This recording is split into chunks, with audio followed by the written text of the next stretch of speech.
So, ladies and gentlemen, I have been waiting for this the whole show. We are bringing back one of the best segments of the show, in my opinion. A fun time, in my opinion. It is TK's tier list with the one, the only TK, of course. TK, take it away. And it is the NFL Draft Edition. So you guys are truly in for a treat. We are back, ladies and gentlemen. TK's tier list. I missed it, man. I missed you guys, bro. It's been a long time, Woo! man. I Yeah. really sad that the NFL is not here. But hey, man, we're getting closer and closer each day. About 3-4 more months. Hold in there, guys. We're almost there. All right. So, like Hermi said, for this week, it's a little special edition. We're gonna be doing a tier list for the draft. We're gonna do three big winners. We're gonna do three big losers, and you guys always know, or if you remember, I always like to start with my losers first because I like to save the winners for last and leave the show in this segment with some positivity. So let's start with the losers. Number one, the Cowgirls or the Cowboys. Sorry. Um, I don't think the Cowboys had, and if any of you guys want to comment, I just don't think the Cowboys had a single draft pick that like excited me. I mean, I understand they filled some of the needs that they needed with they got a couple offensive linemen, um, but man, the Cowboys, they usually make some type of noise in the draft, whether it's a CD Lamb or Ezekiel Elliott, and I just did not get that from the Cowboys this year, bro. And I think we're going to be having a conversation this year on the podcast and this year in the NFL as fans, as analysts, as everybody, to where we're asking what happened to the Cowboys, man? Because I honestly do believe that this year the Eagles and the Giants are going to are going to be better than the Cowboys this year. Call me crazy, but I honestly feel that the Cowboys are they just seem like they're digressing like each year, and it's like I said, from the draft, man, they did nothing in the offseason. They got rid of guys. They didn't add anybody really. Lost offensive tackle. I know they lost the wide receiver. I can't remember his name right now, but ended up going to the uh, Browns. So I mean, he was a starter. So like I said, man, I just don't understand. The Cowboys made absolutely no moves in the draft that like made me say that was a really good move. All right. So number two, Seahawks. And really the biggest reason for the Seahawks for me is they didn't get a quarterback. In the second round, Malik Willis was still there. Ritter was still there. Um, didn't make a move on any of these guys. These guys were in the third round, and the Seahawks still did not make a move on the quarterback. And that was really the biggest need that the Seahawks needed. Um, they drafted a running back. I think they drafted like two running backs. I mean, they did fill some nice holes on the defense. They did get some things that they needed there. A couple. Pete Carroll loves his safety, so they did get a couple of safeties. I think they got a couple corners, but man, the Seahawks, the most important position that you needed to fill, and I understand the analysts and everybody are saying this is a weak quarterback class, but when you can get a quarterback like Malik Willis or Desmond Ritter in the third round, and I mean they're sitting right there for you to grab, and you don't grab them, when you're one of the teams that desperately, if not the most desperate, needed team for a quarterback, and you don't get one, I mean, bro, you're gonna be on the losers list this week. Like I said, man, it's not like they had to reach for these guys. It's not like I'm giving them the L because they had to reach for them. These are guys that literally fell in third rounds of guys that were predicted to go in first and second rounds. I mean, you could have got a Ritter or you could have got a Malik Willis, and you got neither. So Drew Lock season, man, it really might be Drew Lock season if they don't get Baker Mayfield. And then finally, Sean, you said his name earlier, man. Sean, can you just say the who was the Patriots first round pick? Can you say the name again? Cole Strange out of Cole Chattanooga. Strange. Thank you. Who in the hell is that? Trey, you left the camera. You're a very smart man, because yeah, I would leave the camera too. I wouldn't want my face to be seen as a Patriots fan right now. Okay, so here's my issue. Okay, so you draft Cole Strange, who is a third, fourth round prospect that you could have got in later rounds. You drafted him in the first round. You moved back after you could have took Lloyd from Georgia. You could have took him. Desperately needed to fill that Hightower role because Hightower is old as shit and he's just not that dude anymore. You needed to fill that linebacker. I honestly thought it was perfect because Bill Belichick loves his linebackers. Bill Belichick, your brain is officially fried. Um, So you start off with Cole Strange from Chattanooga of all places. Chattanooga, bro. Okay.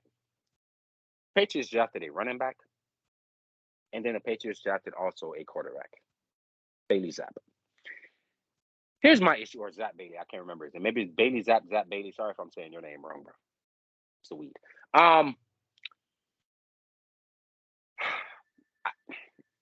I honestly think Bailey Zapp is a pretty good quarterback, and listen, I understand that they went to completely different college, Western Kentucky University Western Kentucky University, and then one went to Alabama.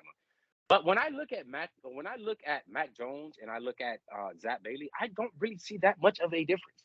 I see very good college quarterbacks that have now gotten picked by the greatest head coach in the NFL. And could you imagine if Bailey Zapp beats out Mac Jones in training camp, and like Mac Jones still probably will end up starting, because I don't think there's no way you can draft Mac Jones top trade. I don't know why you're making that face. There's no way you can draft Mac Jones top 15 and then just bench him the next year because he gets outplayed by a rookie or Because gets there's no outdone way Bailey or Zapp is gets going to start.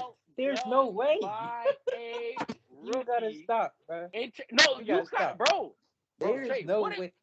okay, Trey, what do you see from Mac Jones that is so much better than Zach TK, Bailey, bro? this TK, look, our backups after Mac Jones was Our Brian dog Hoyer, shit. yeah, Dog shit. Brian Hoyer, I understand. Jarrett Stidham. He drafted Bailey Zapp because if something happens to Mac Jones, you're going to need a decent backup who can at least keep you in games. Brian Hoyer, Jarrett Stidham, that's not those guys. You guys look at it as like, oh, he's trying to replace Mac. No. Bailey Zapp, no matter how good he looks in training camp, he will not start over Mac Jones. I am willing to bet you another dollar that this is not going to happen, okay? It's not going to happen. No, It's you're really probably not going bro. to happen. You're about 90% right. I agree with you. It's not gonna happen. I'm just saying, what if he does come into training camp looking great, like a lot better than what they expected, bro? Then that's great because we're going to need all the help we can get. Mac Jones, he's the future of the franchise. He's going to start without a doubt. He's going to start. Now, I'm not disagreeing with your point that he might show up to training camp and give Mac a run for his money. He's going to come. He's going to come in hungry. He's going to come and compete. There's no doubt about that. That's every quarterback that gets in the league young. And then I mean, Patriots even signed De'Aaron King. Most people talking about they might convert him to a wide receiver or something like that. I don't know what's going on with that. But Jarrett Stidham and Brian Hoyer, they're out. Bailey Zapp is just here to build the depth. Now, if something happens to Mac, he will be the guy. But until All right, then, man. don't believe the hype. I hear you. Don't I agree feed with you, into man. the antics. I agree with you. I hear you, and I agree with you, bro. I agree with you. So, all right, we can leave it at that, bro. So, with my winners for the week, man. I mean, it was pretty freaking easy to do the winners, bro. So we got to start with the Jets. So go ahead and get them out the way because we don't have any Jets fans. Sauce Gardner, you all know how I felt about that pick. Then you move back up into the third round to get a wide receiver. And then the biggest thing for me was they moved back up in the first round again to get a guy who was just sitting there. And I'm shocked he got as high as he did, Jermaine Johnson from Florida from Florida State University. Man, I Robert Saleh had a great draft for a first year coach, bro. Like this might be and Douglas, this might be this is number one on my list, bro. The Jets I think they had the best draft out of as far as night one. As far as night one, they definitely had the best draft out of everybody, bro. I mean, you got three very, very, very good prospects. Sean, stop. They got three, you got two picks. They got three picks, bro. Sean, they got three picks. Like what? Like how? I would take if we're just saying about day one. I would take hour hour two. two. Yeah. That's what I'm saying. I'm just saying day one. Just as I far would as take day hour one. two Yes. over their three. I don't know, man. Yeah, absolutely. Also, I agree with if you you're there. considering positional value, offensive line and pass rusher over wide receiver and cornerback, I would take our guys over their I guys. see what you're saying, but I think also this is as far as what the Jets needed, bro. They literally they were able to fill their needs just in one night, bro. Like just from the three picks that they the got. Jets killed it. They had the second best night one.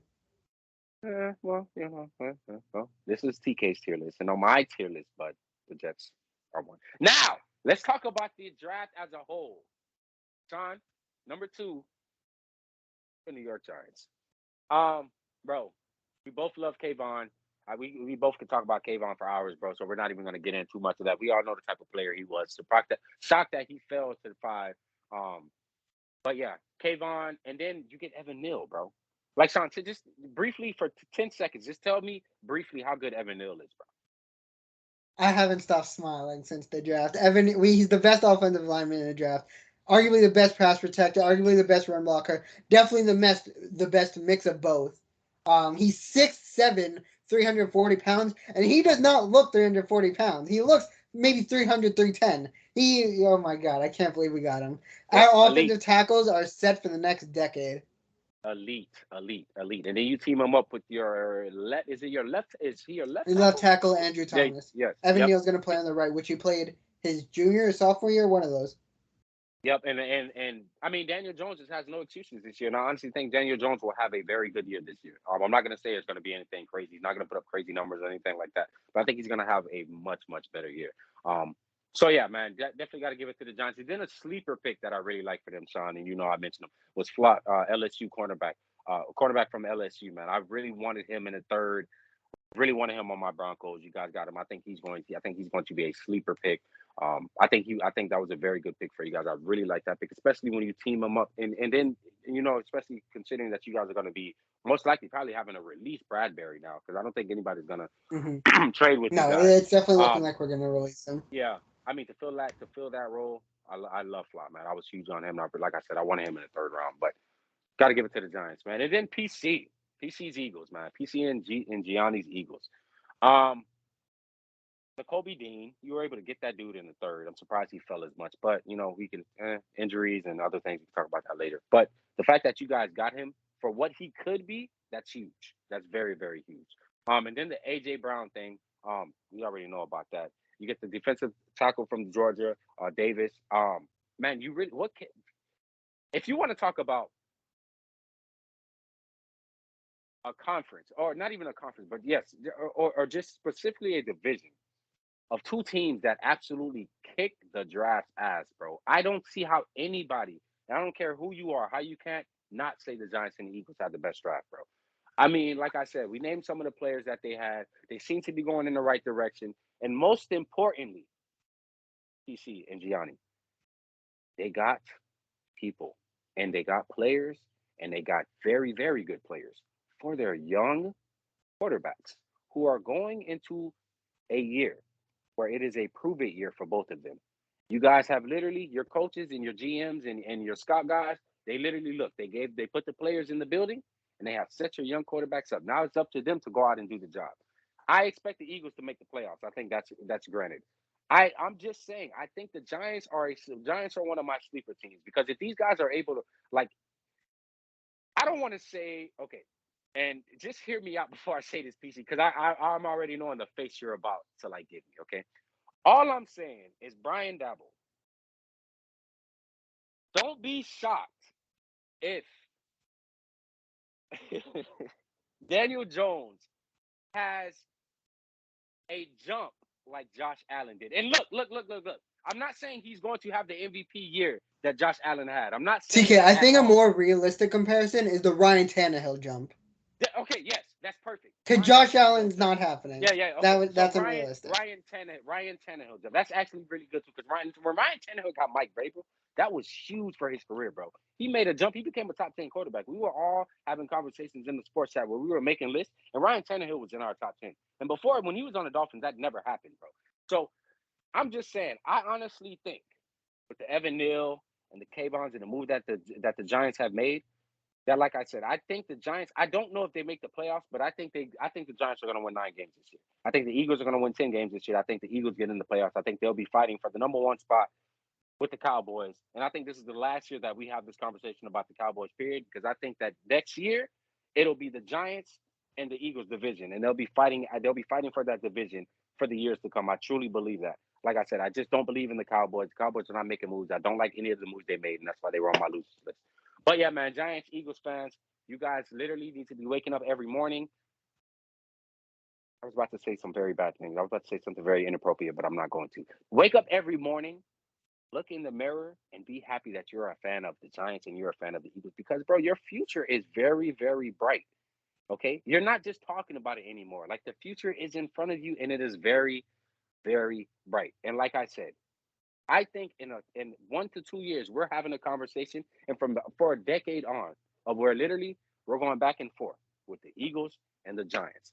Donovan McNabb versus Eli Manning every year. Eagles Giants, Eagles Giants, Eagles Giants, Eagles Giants, Eagles Giants. I really truly believe that, bro.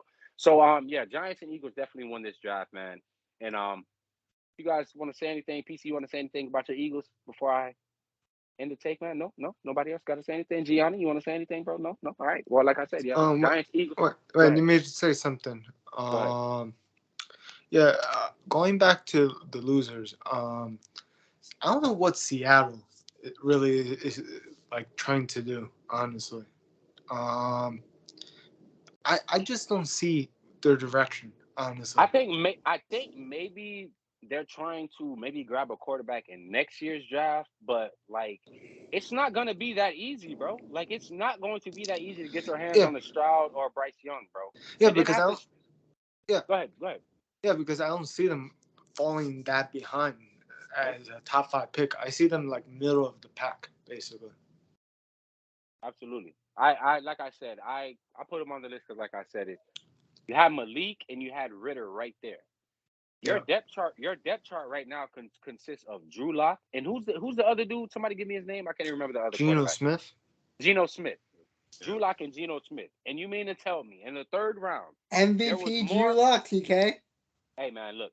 As far as look, when I'm on the podcast, I'm professional. Drew Lock, you suck. All right. When I'm off the podcast, you are my hero. You are MVP Lock. But I'm on the podcast, you suck, bro. Because I try to be as honest as I can. But all I'm saying is this, Gianni. Like I was saying, bro. It's not like they had to reach up. Like they didn't. It's not like we're saying go get No, Malik at 9. Go get Malik in the second, bro. Malik, literally, bro. This dude's fell past 70 in the third round, yeah, and you mean to tell me there was a more important position and player than to fill the quarterback's position, where literally you have Geno Smith and Drew Lock. yeah. I just That's don't sad. see it. Yeah, You want to say about the Seahawks? I think they're kind of in an identity crisis right now because for so long we've been used to them being a top team, being a playoff team, being a team that's like truly consistent for this last decade, and now the entire era of Russell Wilson, LOB era, Pete Carroll era is coming to an end very soon. I think this is a team that is kind of in denial of that right now and don't really know how to handle this. And I think that's a little bit understandable because you haven't had to deal with this for the last decade, but now they do, and it's you're gonna go through a lot of growing pains if you're a Seattle Seahawks fan because this draft, this draft wasn't your greatest. PC, I think identity crisis was the perfect way to say it. They're stuck between two teams. The team who has Pete Carroll, one of the oldest coaches in the league and who wants to win right now, and the team who just traded Russell Wilson, their star quarterback, and should be rebuilding, looking towards the future. So they're on both sides of the coin, and they don't know which direction to go in. Yeah, Perfectly man, said. it's perfectly said, Sean. I Yeah, will man, say like though, I think their draft was a little underrated. I liked some of the offensive linemen they got, and I think two of the corners. They got two really athletic corners. So yeah. in terms of adding depth pieces and like complementary players, I think they did a good job, but they didn't do anything to help their situation at quarterback. I think what with Pete Carroll, like his scouting for defensive players in the draft, bro, is always elite. That's why I said like he got some safeties, like he got some corners, but it's just the most important position because, like I said, Pete Carroll loves defense, so I had no problem with that. Like I knew you were going to get defensive players, bro. Like you have an eye for that. That's Pete Carroll. But for you to not even grab a quarterback, bro, like that was there for you to grab is all I'm saying. Like the quarterbacks were there, Sean. Like these quarterbacks fell past 70, bro. And you, dog, move up, go grab a quarterback. Like just get a quarterback. Because I'm telling you, next year I don't see like Gianni said, I don't see the Seahawks. Even if they're a top 10 team, they're not going to be a top 5 team in the as far as the draft standings. You know what I'm saying? Like Jacksonville will be there, Houston will be there. That's already 2 teams right there. We don't know what the Jets are going to look like. Like you know what I'm saying? So the Lions are going to be there. You know what I'm saying? So that's already 3 teams right there. That's already 3, bro. And we haven't even got to the Hey, Seahawks. Like I said, and I haven't even got to the other 30 or 20 teams. So I don't know, man. Like I said, Gianni, that's why I had them on my loser list, bro. I don't know what they were doing. But go ahead. You want to say something? TK. What's up? Seahawks should have took Bailey Zapp. They should have. They Shoulda took honestly, him. bro. They Shoulda should have took He took. was him. there. They He was should have took whoever they could. He was there. Malik was there. Desmond Ritter was there. What's the quarterback from North Carolina? I can't even remember his name. He's so bummish. Sam Howell. Sam Howell was there. Sam Howell was there. Like, bro, there were Carson quarterbacks Strong. there. Carson Strong was there. Like, dude, there were quarterbacks there. And you did not even take a chance on one of them. Seahawks, I don't know what the hell you were doing. Thank you for giving us Russell Wilson. We will take care of him for you because I don't know what the hell y'all were doing. He was carrying that bum ass franchise, carrying that bum ass city. You guys have nothing but rain every fucking day. I live in Florida and I see rain every day, and you guys have that shit every day. It is depressing. I understand why Russell wanted to get the hell up out of there. And now I see why. Because Pete Carroll is 70 years old and his brain is fried. That's my new thing for these new quarterbacks, for these old coaches, bro. When they make stupid moves, your brain is fried. I'm trademarking that. Their brains are fried. Pete Carroll, your brain has been fried for years, but it is officially fried. And with that, Hermi, thank you for the lovely introduction to my TK's tier list. I did appreciate that, but unfortunately, all good things have to come to an end. I will see you guys first week of preseason. We're not waiting to the regular season. Preseason, you guys are going to see me, and I will be back here with TK's tier list. Hey. I love you all. I miss you all. Thank you. Mwah.